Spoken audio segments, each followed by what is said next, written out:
Welcome learners.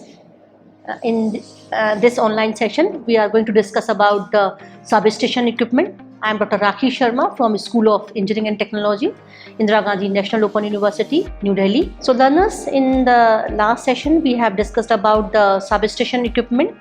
We were discussing about the 66 by 11 kV and 33 by 11 kV substation equipment, and the main equipment which are installed or which are used for the construction of these substation. So you know that we have already discussed in the previous sessions the main equipment which are used are the power transformer, structure, bus bars, circuit breakers, isolators, and earthing switches, insulators, power and control cables, control panels, surge arresters. Then instrument transformers, power transformer, the current and voltage transformer, and earthing arrangements are used in the substation. So these all we have discussed in the previous sessions, and now we are going to discuss about the reactive compensation, DC supply arrangement, auxiliary supply transformer, firefighting system, and some main equipment which are used in 11 by 0.4 kV distribution substation. So the very important aspect which is used in the substation is the equipment which is used for the reactive compensation. So you can see in the figure that one shunt capacitors which is mounted on the poles, that these shunt capacitors are used for the reactive compensation. Here I am giving one example. So the energy losses and reactive power, which is called VAR flow, can cause the excessive voltage drop. So reactive compensation has to be provided to ensure a satisfactory voltage profile, because our aim is to keep the synchronization in the voltage, the generation, and in the complete grid and the line. The voltage profile should be constant. So if there is some deviation, that it should be controlled. So for this, the reactive power compensation is made, because here because of the losses and the reactive power flow, the voltage may deviate. So it is always good idea to ensure a positive power factor correction for substation transformers, since even when they are operating on low load during the night time, they absorb reactive power, and which must be compensated to avoid unnecessary loading or and losses. Shunt capacitors are connected on the secondary side or 11 kV side of 33 by 11 kV and 66 by 11 kV transformers. So these capacitors are generally of automatic switchyard type. So automatic system of the capacitor bank has the task of switching in the necessary capacitance according to the load requirements at the each given moment. That means as per the load you can change capacitance. So by using this automatic switch arrangement. So let me show you one reactive power compensation. This you know that in a power triangle, you know that the active power, reactive power, and the apparent power. So apparent power is the total power, which is the total available power, which is the sum of the, or you can say that the this include the reactive power and the active power. So the active power is the true power which is required for the work, and so what we want the more active power should be available through this transmission system or distribution system. So for this, the reactive power, if there is some reactive power, if we compensate that reactive power, so we can by that manner we can make the active available power, or we can increase that available true power or active power. So when we use that capacitive inductive loads and because of that inductive capacitive reactances, that reactive power comes in the picture. So in case of this reactive power, which is which is being met by the circuit, how we can reduce this reactive power. So for this we can this reactive power can be supplied by the capacitors or shunt the capacitors are used. So if some reactive power is supplied by the capacitors, then you can see that we can compensate that reactive power which is actually required.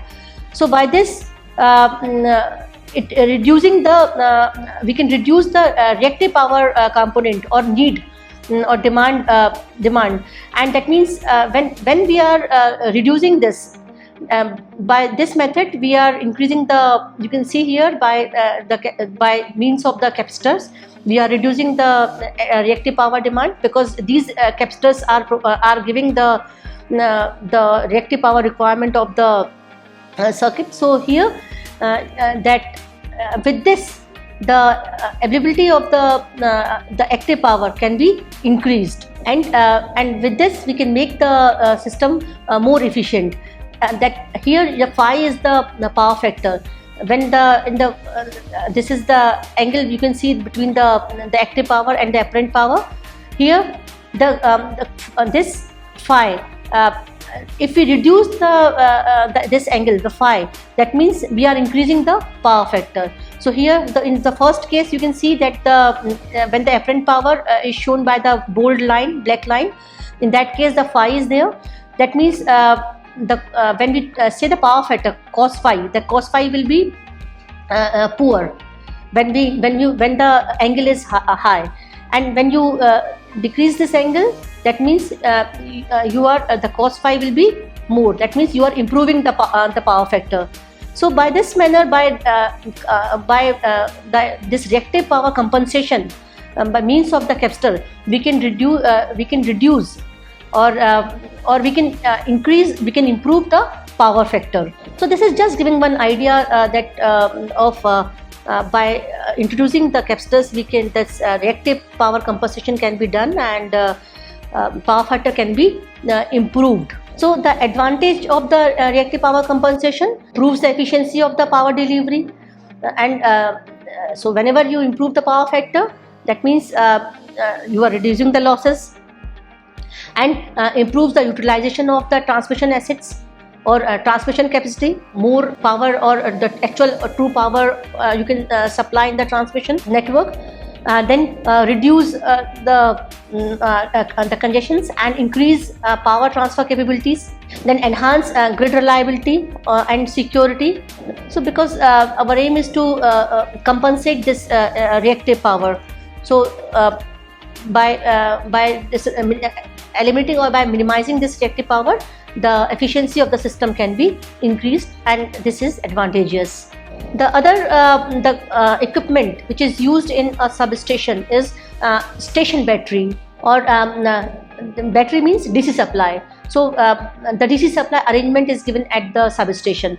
So station batteries supply energy to operate protection equipment such as breakers and other control and alarms and indicating equipments. So these equipment work on a DC supply. So these batteries are essential to provide the energy to these indicating and control equipments. So during the normal conditions, the rectifier provides the required DC supply. Because in the substation the AC can be converted into the DC using this rectifier circuit. So this rectifier can be used to supply the DC supply. However, to take care of rectifier failure, suppose in case there is any failure, then the storage battery of adequate capacity is provided to meet the DC requirement. So the station batteries are a source for operating DC control system equipment during the system disturbances and outages. So learners, normally a 33 by 11 kV substation, in this substation the DC system of 30 cells consisting of 15 lead acid storage batteries or nickel cadmium batteries are used, and the battery is connected in parallel with a constant voltage charger. Whenever the battery is used, generally the charger is also used. So this is connected with parallel, this voltage charger is connected in parallel with the battery, and critical load circuits.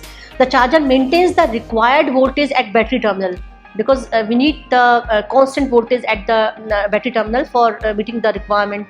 So this is ensured by the charger. So this sustains the battery a fully charged condition by connecting this charger across the battery. Then other equipment which is used in the substation is auxiliary supply transformer. What is its function? So auxiliary supply transformer of adequate capacity is required to be provided for internal use of lighting loads or battery charging or oil filtration plant, because in the substation there are requirement of the transformer, the use of the transformer for the lighting loads are there. So for this also the transformer, auxiliary supply transformer is used. So this the supply should be reliable. So the separate transformer is used for this purpose, and station is normally provided from a station transformer connected on 66, 33 or 11 kV bus bar. And apart from this auxiliary transformer, firefighting systems are also used in the substation. So as its name implies, that firefighting system in order to avoid any kind of hazard in the substation, the firefighting system is used. So in view of the presence of oil filled equipment in the substation, it is important that proper attention is given to the isolation, limitation and extinguishing the fire, so as to avoid the damage to costly equipment and reduce chances of the serious dislocation of the power supply, as well as ensure the safety of the personnel. So for this the we say that the firefighting system is used. So the layout of the substation itself should be such that the fire should not spread to other equipment as far as possible. So this is very essential mean for the safety of the substation. So fire extinguishers of the following type, like carbon dioxide extinguishers, dry chemical powder extinguishers, these are provided at the substation. So carbon dioxide type extinguishers and dry chemical powder type extinguishers, they should conform to the IS standards. So basically all the equipment, all the which are used in the substation, they should meet the they should as per the standard IS standards. If there is the fire because of the oil, that means the foam type extinguishers are used, which produce the foam to extinguish the fire. So the firefighting equipment should be maintained and kept in top conditions for instant use of instant use. So for this also there are several standards which need to be followed and while these equipment are installed at the substation.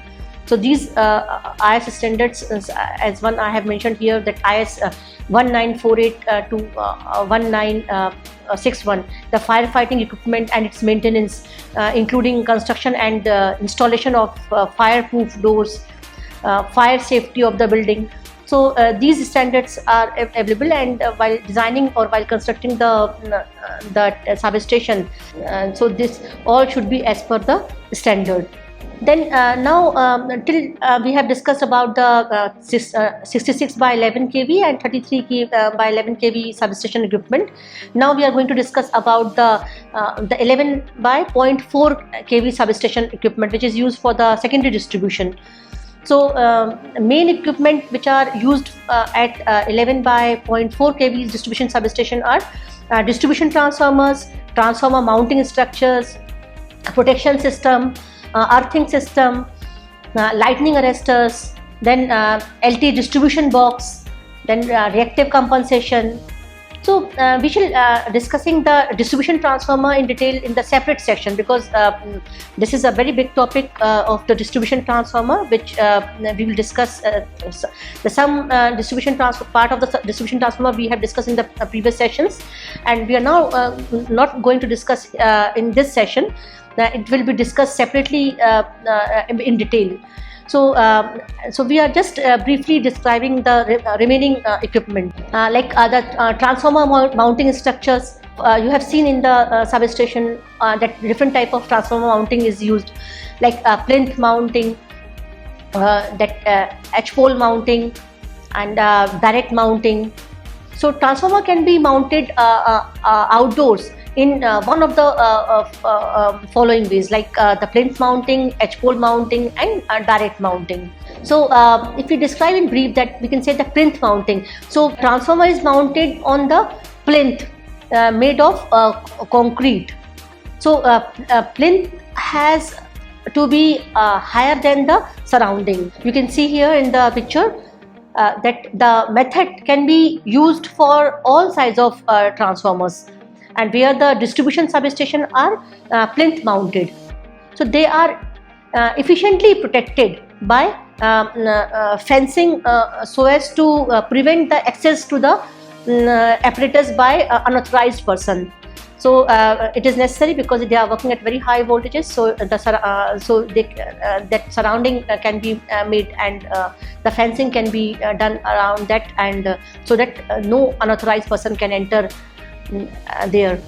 Then again, the different kind of mounting is the H-pole mounting. You can see in the picture that the poles are there, and the transformer is mounted, and some H kind of structure is there.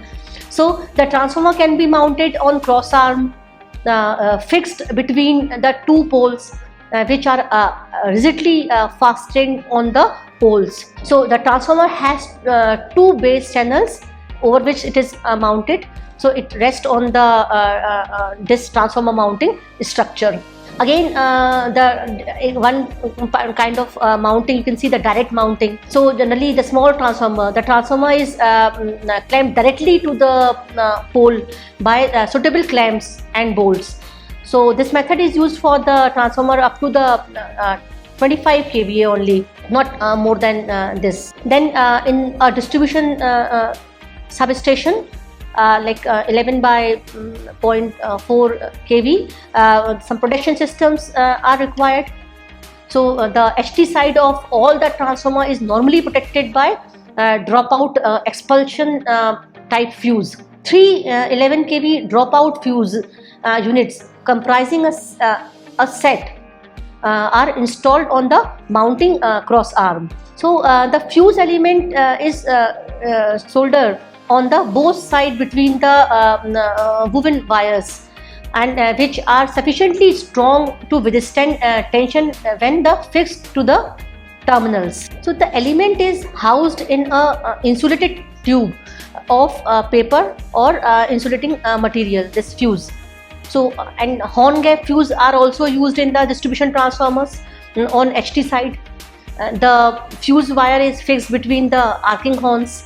For this dropout fuses, the fuse elements are required to be stocked for the replacement. Then the very important aspect is earthing, which is used at the substation.